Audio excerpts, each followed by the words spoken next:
Orgullosamente invito a Andrés Mauricio Arango Giraldo a pasar a presentar de manera presencial y a Daniel Ramírez de la IES INNOC. Andrés Mauricio es ingeniero agrónomo con especialización en biotecnología agrícola, es docente de la IES INNOC del área de agroecología, coordinador del Centro de Transferencia Tecnológica Granja San José y de la línea de investigación en desarrollo rural. Daniel Ramírez es estudiante de Ingeniería Química de la Universidad Nacional de Colombia. Por favor, un fuerte aplauso para ellos. Bienvenidos.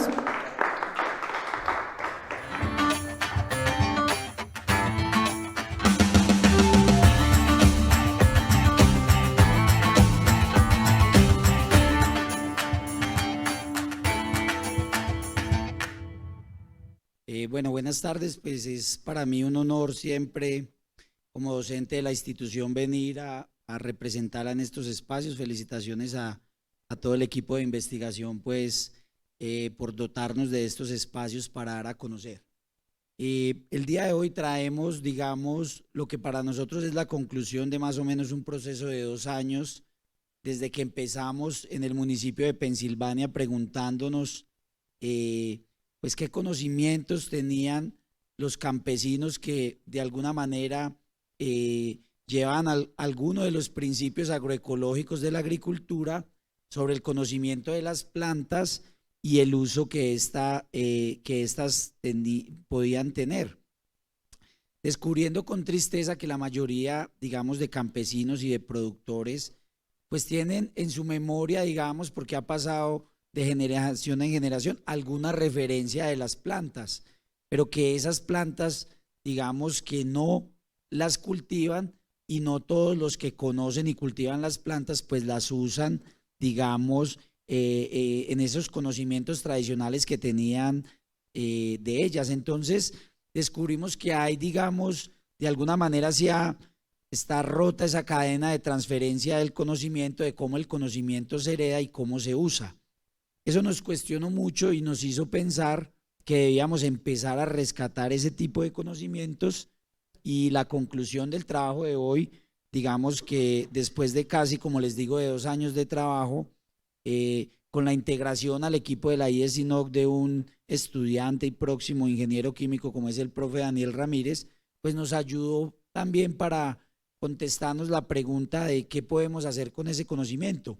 Y fue así como llegamos, digamos, a este que va a ser un artículo que esperamos entregar para el próximo año sobre la extracción de los metabolitos secundarios de ajenjo, NIM y ANAMU para el control de ectoparásitos en bovinos. En la conclusión de mi especialización, de mi tesis de especialización, básicamente encontramos que los campesinos en el municipio de Pensilvania referenciaban 3 grupos importantes de plantas, unas para el control de hongos, otras digamos que tenían algún potencial para el control de insectos, plaga en cultivos, y un grupo muy interesante para el control de ectoparásitos en bovinos. Y lo que vamos a mostrar el día de hoy, digamos, es los resultados después de pasar por el proceso de laboratorio, de identificar esas plantas, de traerlas de campo y de hacer algunos ensayos para mirar el potencial, si el potencial que estaba tanto en la memoria histórica de los campesinos como en las referencias bibliográficas podía ser corroborado a través del método científico y digamos del establecimiento de los protocolos de laboratorio para obtener esos ingredientes activos de esas plantas. Cabe resaltar pues que la institución ha venido haciendo una fuerte inversión en laboratorios, en equipos, y que de alguna manera estamos dando los primeros pasos, digamos, en estas lides, ya que pues hemos pensado que siempre los primeros pasos pues son los más difíciles de dar, pero también son los que más aprendizajes generan. Básicamente, y hoy en día estamos a puertas de un nuevo repensar de la agricultura, que aunque en este momento está en unas condiciones mejores, por ejemplo, para nuestros campesinos caficultores, pues también estamos viendo cómo a futuro el precio de los abonos, de los agroquímicos, pues van a hacer que empecemos a replantear, y la academia debe ser protagonista en ese sentido de generar nuevas alternativas.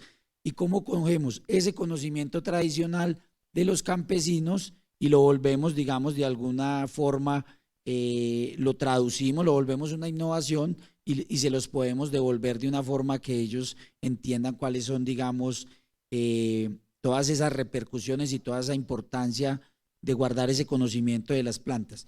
En este trabajo lo que vamos a mostrar es cómo desarrollamos esos protocolos, cómo hicimos esos ensayos. Este trabajo es un trabajo en equipo donde había pasantes, muchos estudiantes vinculados al proceso, Julián, Rubén, que fueron personas, Juliana, que fueron personas pues que nos acompañaron en el día a día en el laboratorio, lo cual nos mostró un nuevo camino y una potencialidad, es que realmente los estudiantes tienen una afinidad por desarrollar investigación, pero una investigación que genere productos, no solo escritos, sino que genere tangibles. Entonces, digamos que esto nos motivó mucho y nos abrió una visión muy interesante de lo que puede ser en el futuro el sistema de laboratorios de la IES-INOC y sobre todo en un tema que tenemos que seguir trabajando, que es el tema de la biotecnología, vista solo como todas las tecnologías que trabajan con la vida, que la entienden y que la pueden desarrollar, y desligada pues un poco como de algo generado en un gran laboratorio solo al acceso de algunas personas y más bien como el entendimiento de los procesos biológicos, químicos, físicos que podemos, digamos, de alguna manera aprovechar para hacer una agricultura más limpia. Entonces, básicamente, pues en el tema de la producción pecuaria, los ectoparásitos o todo este tipo, garrapatas, mosca y estos ectoparásitos, pues generan un gran costo para el productor, ya que en estos climas tropicales, digamos, es recurrente el control que tienen que hacer los campesinos sobre estos parásitos, ya que digamos que no solo le causan molestias al animal, sino que atrasan los procesos productivos y ellos básicamente en el mercado solo tienen productos químicos, productos de síntesis para el control de estos ectoparásitos. Y ese fue el desafío inicial que nos planteamos.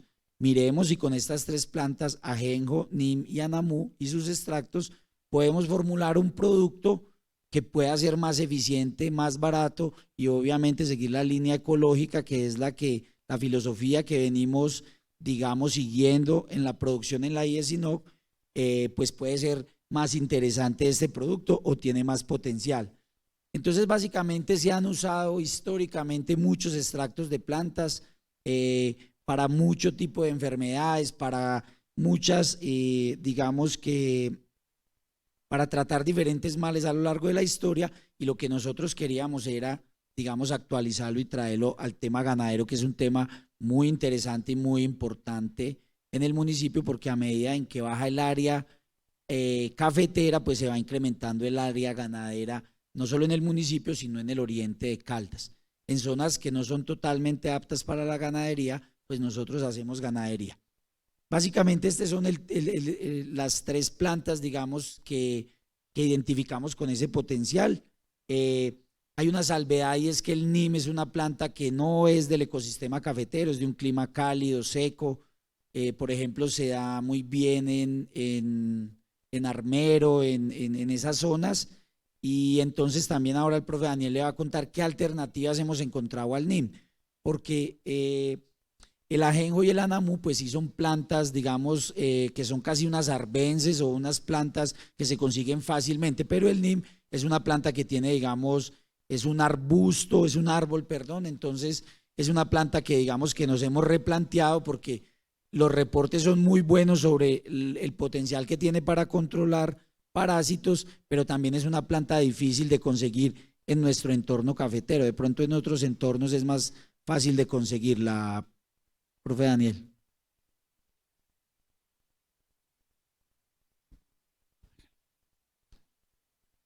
Buenas tardes a todos.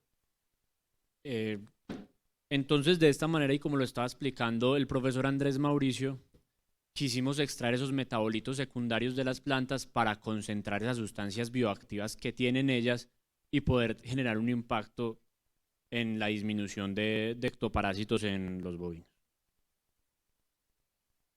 Entonces, lo primero que hicimos fue en la granja San José recolectar ciertas muestras de plantas, son plantas que crecen en el entorno, y llevarlas al laboratorio.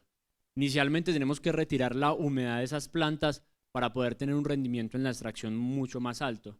Resulta que el agua que está ligada a estas plantas va a generar una disminución en el rendimiento, porque vamos a utilizar solventes apolares que son afín con muchos de los metabolitos secundarios que hacen que estas plantas pues sean interesantes y tengan un potencial bioactivo. Entonces, se utilizaron solventes distintos, el enhexano, que es un solvente orgánico, y también utilizamos acetato de etilo-etanol, una mezcla de 75-25%, 75% de acetato de etilo, 25% de etanol para realizar las extracciones. Los criterios para escoger estos solventes van ligados a la naturaleza química de los componentes bioactivos de las plantas. Hay más de 300 componentes de 300 componentes químicos que pueden tener los metabolitos secundarios de las plantas. Nosotros tenemos que fijarnos en algunos que resulten útiles para el desarrollo de nuestro experimento y de nuestra investigación, y a partir de eso poder elegir los solventes adecuados. Entonces, como hablábamos, después de que hicimos la recolección de las muestras fueron llevadas al laboratorio y se les dio un tratamiento. Primero se pesó y después se le dio pues, una preparación al material vegetal. La idea de llevar esto al laboratorio es retirar ciertas impurezas, retirar la humedad. Aproximadamente la humedad de estas plantas es del 80%, o sea que el peso se veía reducido en un 80% después de llevarlas a un secado que duraba 4 días a 45 grados centígrados en el horno.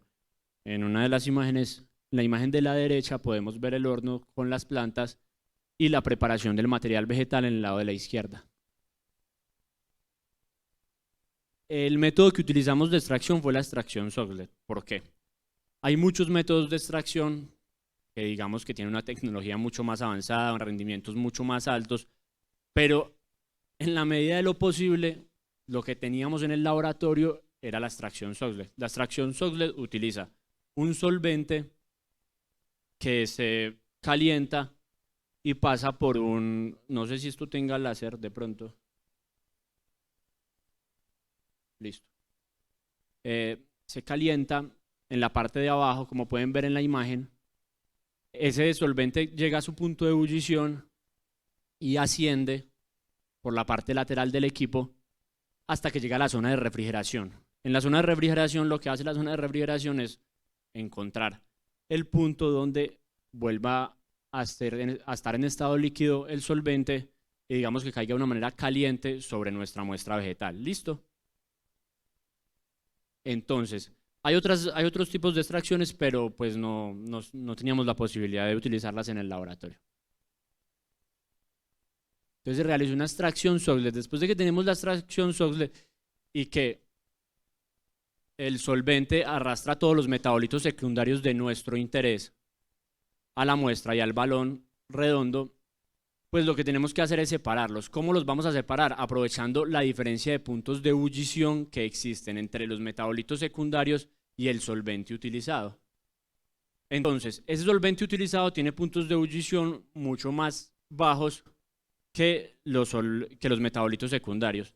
Aprovechando esto, pues llevamos a cabo una destilación a 68 grados centígrados con un control de temperatura. El montaje que se ve ahí es el montaje que se utilizó para la extracción de los metabolitos secundarios de las 3 plantas y se realizó por un tiempo aproximado de 90 minutos a 68 grados centígrados.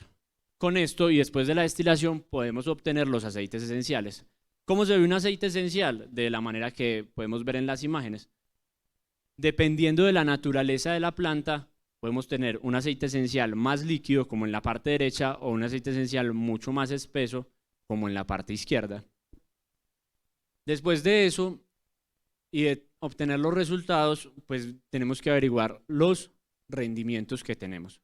Los rendimientos van a ser técnicamente muy bajos, pero son unos rendimientos típicos de una extracción Soxhlet.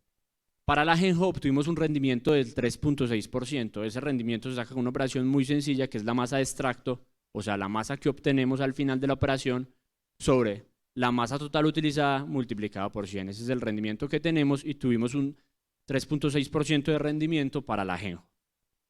Para la NAMU tuvimos un rendimiento un poco más alto, del 3.7%, y para la NAMU tuvimos el rendimiento más alto y un rendimiento esperado del 5.9%.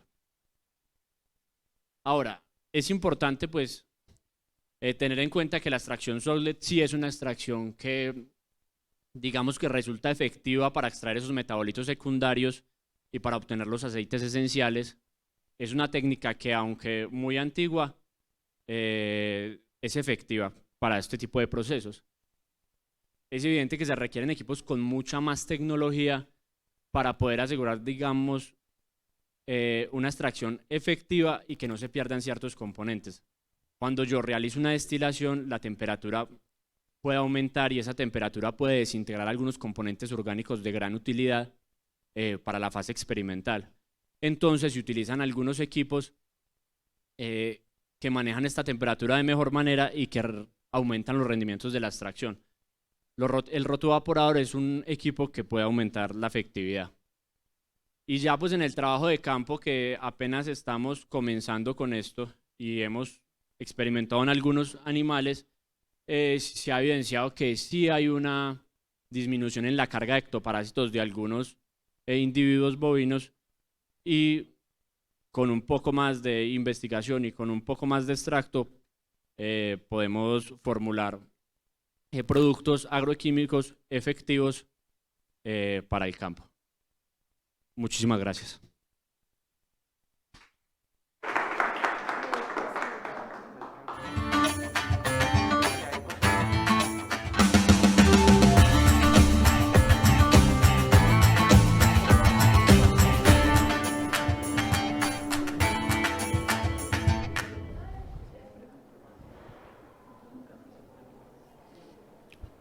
Bueno, tenemos muy buenos comentarios de esta ponencia. Agradecemos entonces al docente Andrés Mauricio y a Daniel por traernos acá los resultados de su investigación, que obviamente tiene que ver con todo nuestro tema de ruralidad, del desarrollo, de los desarrollos que se están dando en torno al agro.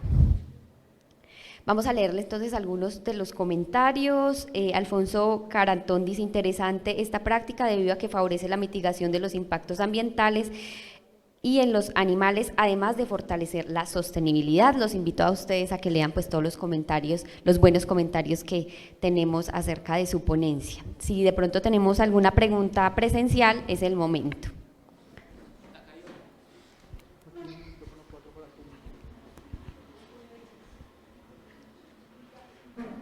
Aló. Bueno, mi pregunta es: una vez ustedes acaben el proceso investigativo y obtengan los resultados de si estas extracciones realmente sirven para solucionar todos los parásitos de los bovinos, ¿cuál es el paso siguiente? ¿Qué tienen pensado? ¿Empezar a comercializar este tipo de productos a un precio menor para los productores, o simplemente tenerlo como una investigación, una posibilidad de algo que ellos pueden hacer? Bueno, la idea sería que si el producto es efectivo y pues está al alcance de los campesinos y en la zona rural pues del oriente de Caldas, sería poder patentar un producto después de que se tengan los equipos para tener los rendimientos y poder comercializarlo, porque sabemos que hay algunos productos agroquímicos que quizás no son amigables con el medio ambiente y generan un impacto mucho mayor que las plantas bioactivas que tenemos en las huertas de nuestras casas. Tenemos otra pregunta, ve que de pronto levantaron la mano. Adelante. Muchas gracias. La pregunta mía es la siguiente: ¿cómo estamos en consecución de materia prima? Pese a que, como consideramos que son especies arbences y que los campesinos digamos que las consideran malezas, precisamente por esa consideración, pues la tendencia es a que arrasan con todo ese material. De hecho, por ejemplo, una NAMU, a mi finca han ido muchas personas a ver si tenemos de esas especies que realmente se proliferan demasiado, pero por esa proliferación la gente no ha reconocido esas bondades y no le ha dado esa importancia. Entonces, de seguir con los análisis y con todo el tema de experimentación y de implementación, ¿cómo ven ustedes el tema de la consecución de materia prima y teniendo en cuenta también que el extracto NIM de NIM, de la Saradita Índica, pues no es fácil consecución aquí en la zona, entonces también habría como que pensar es dónde se establecen como esos bancos, pues, o esos huertos semilleros para mantener disponible esa materia prima para la transformación de los productos. Muchas gracias, Marcela. Mire, el estado de desconocimiento es total. Esta generación no conoce de plantas, no conoce de sus usos. Esta generación que está por relevar a los viejos no tiene ese conocimiento no se está pasando. Y digamos que ahí hay un campo gigante. Digamos, usted que trabajó en la parte botánica sabe la importancia de hacer educación, de que la gente les cambie ese concepto de arbences, que empiece a mirarlas, pero para eso tendría que ser, inicialmente el reto sería en la academia, de dedicarse a conocer las plantas del entorno. Ni siquiera nos vamos a preocupar por la cicuta y otras plantas de más alcurnia, sino por las que tengo en el patio de mi casa. ¿Quién se las come? ¿Para qué sirven? ¿Cómo las puedo integrar a un sistema productivo? El desconocimiento es total.